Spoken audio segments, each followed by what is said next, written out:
My name's Muhammed, Kisirisa. I'm a co-founder and the CEO of AFCAD, commonly known as the Islam Ambassador. My name is Mugaga Brian. I'm a co-founder and finance director of AFCAD. So how did you two guys and the other two people get together to form this organization? What were you thinking at the time? I think when we got together in 2000 and before 2009, we were just little boys who grew up from this neighborhood, this community, not very far away from each other. I think it's a minute from our homes, and you know, we grew up sort of like he used to be a goalkeeper by then.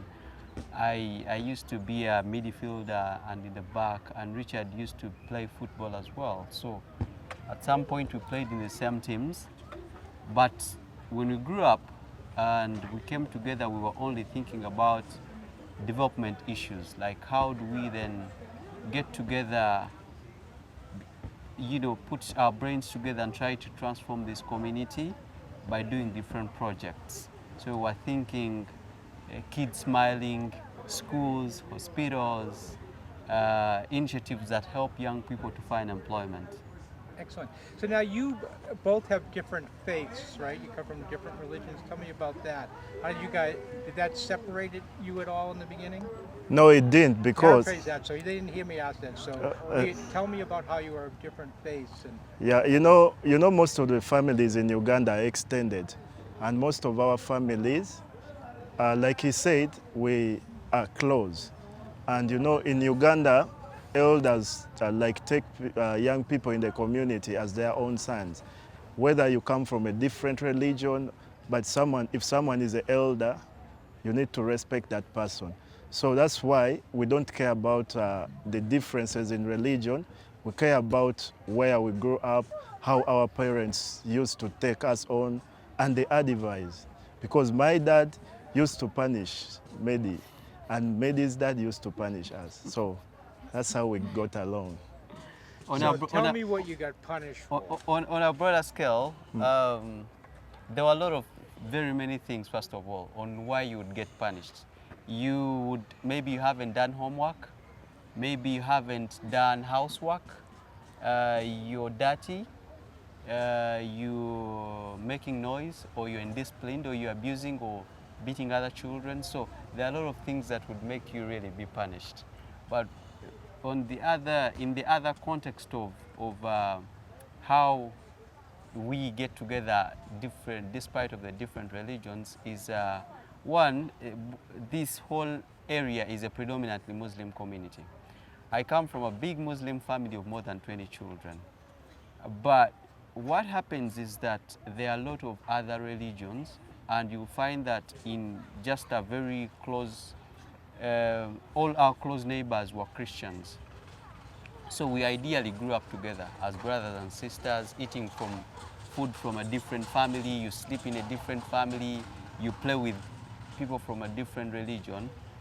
But also, when we grew up, we got to learn that somehow we Muslims have been at the forefront of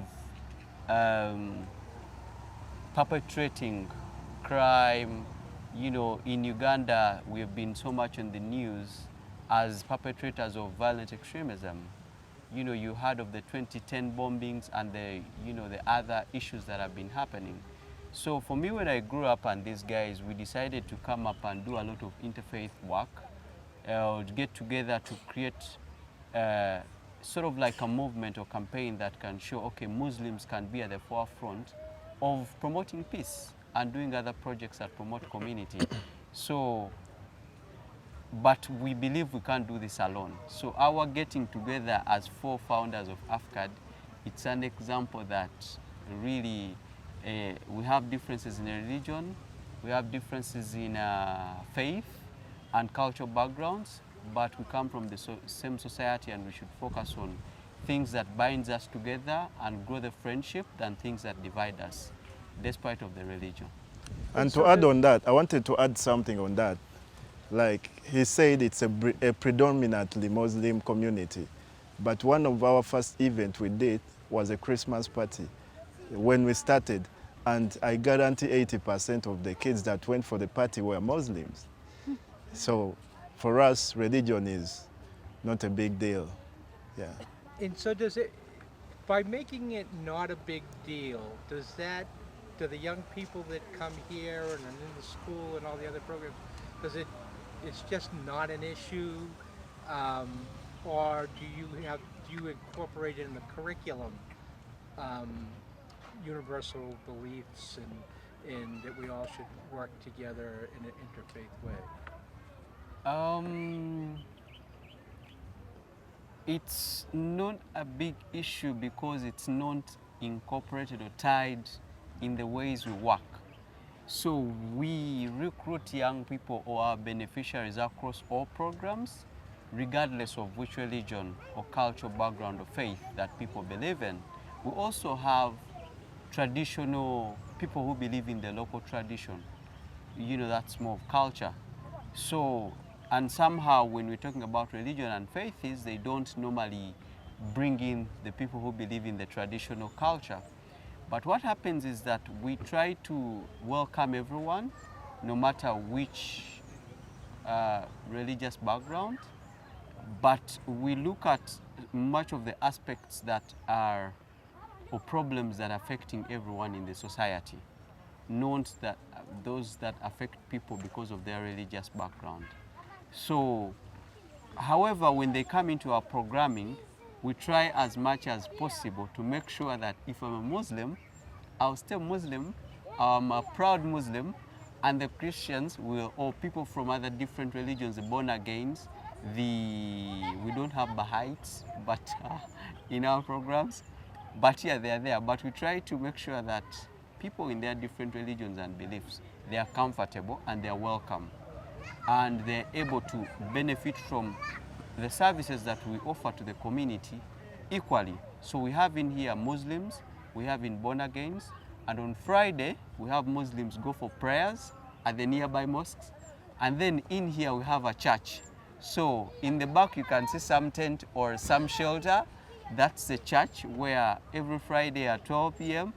we have born again pastors within our young people that come in here. Every year we have a pastor, surprisingly, who then mobilizes others and they conduct a prayer. So same as other religions.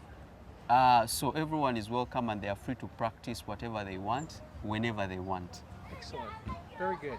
So tell me about what are the primary educational and occupational, vocational goals of this program? What are the essential things that you're aiming for to impact these young people's lives?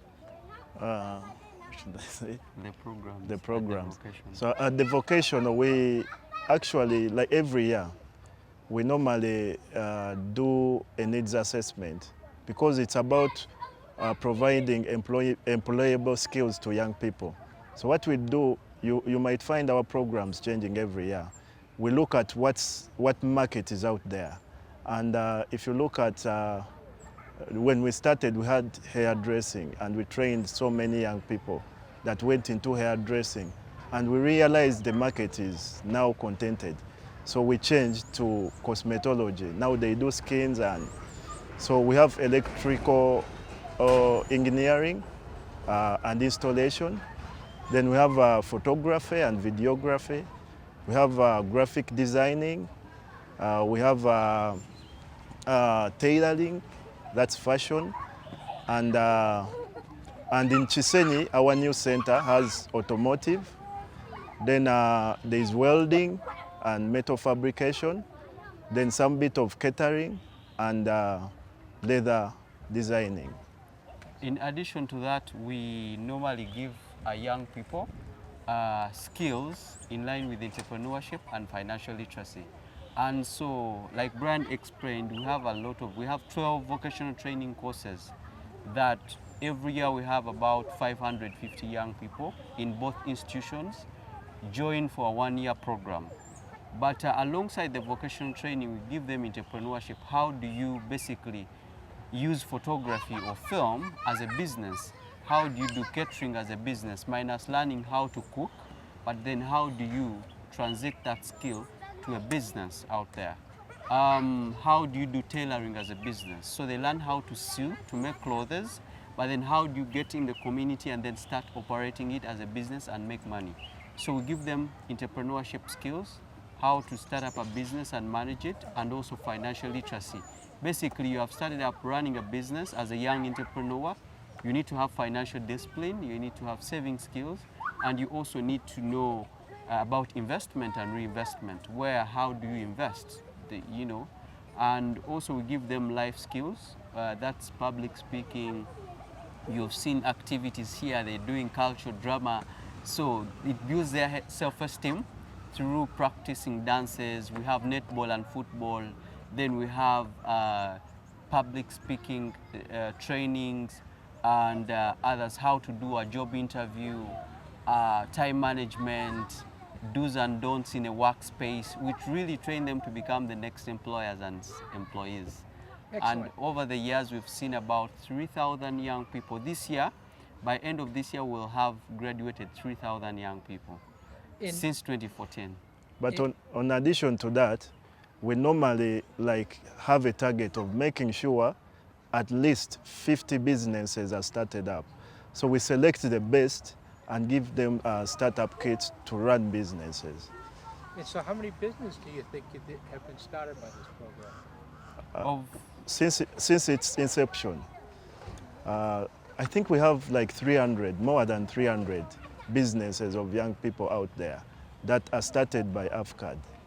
We're talking about the role of peace, and I don't mean just the philosophy of peace, but is the fact that Uganda is relatively peaceful now necessary for these young entrepreneurs to be able to succeed, A, and B, is their success, they're starting businesses, they're investing in the community, in the economy, essential to future peace?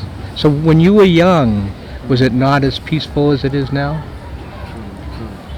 I think it has been peaceful ever since we were born. But I will also say, right now, Uganda is so uninsecure. If you watch the news, almost every day people are shot, people are killed, there are people rioting as well. So I would say it's not the safest place, especially around Kampala. So when we were growing up, it was very safe. But today, you need to watch out wherever you're moving. There are a lot of crime by young people, unemployed young people.